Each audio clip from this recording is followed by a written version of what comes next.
Hello students, welcome back. So let us learn our chapter number 2, different temperature zones. Now let us understand the meaning of climatic twins.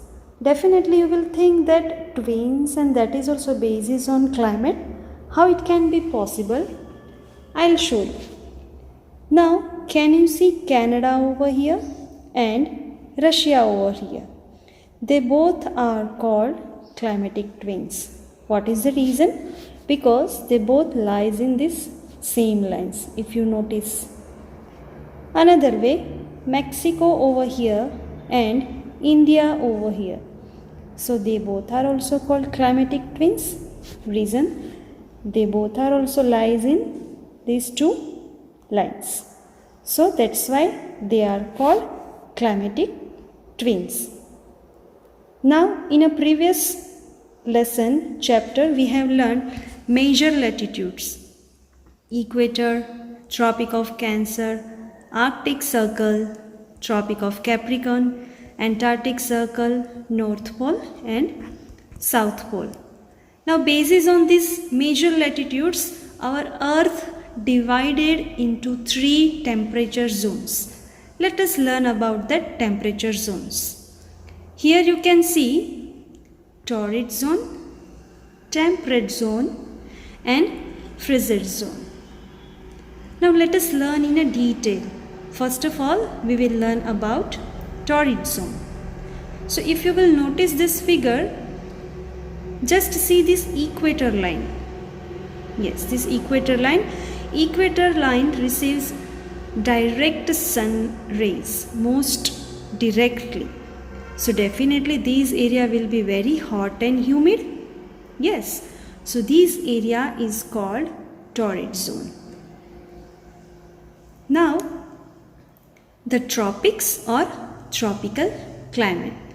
So if you can see this equator line, the places nearby or nearest the equator line, as you can see, South America, Africa, Australia, these places which comes under Tropic of Cancer and Tropic of Capricorn.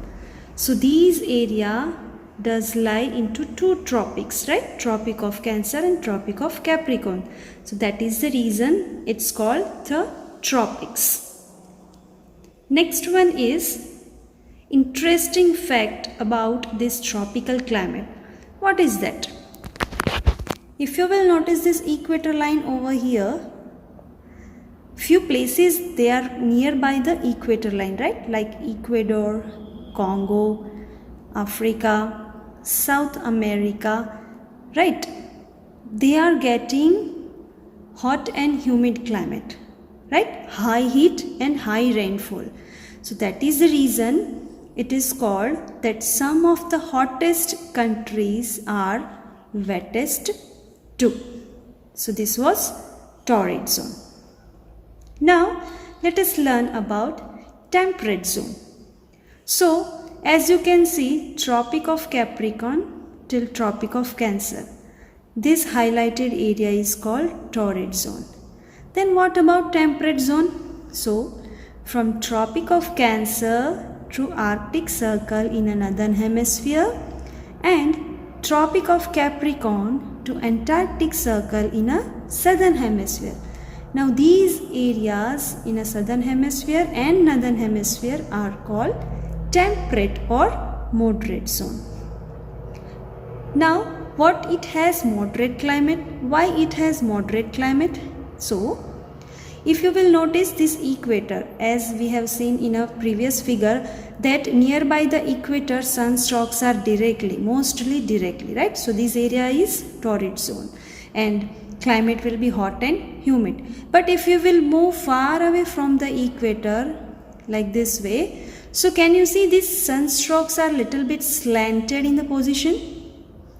Yes. So this area is called temperate zone, and because of that slanted rays, climate will be moderate, neither so hot nor so cold.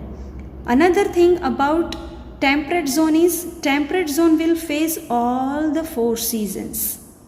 Temperate zone will face all the 4 seasons. Now let us learn about frigid zone.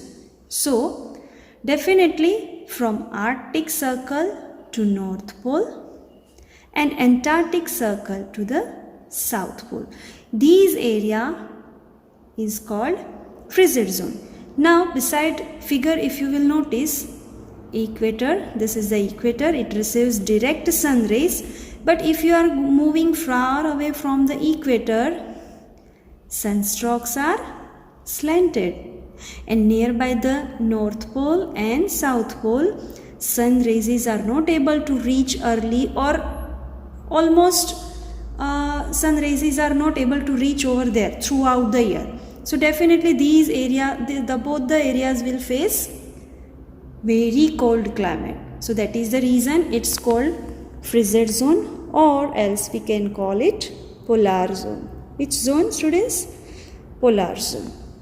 So here we have learned about 3 temperature zones: torrid zone, temperature zone and frigid zone. Thank you so much.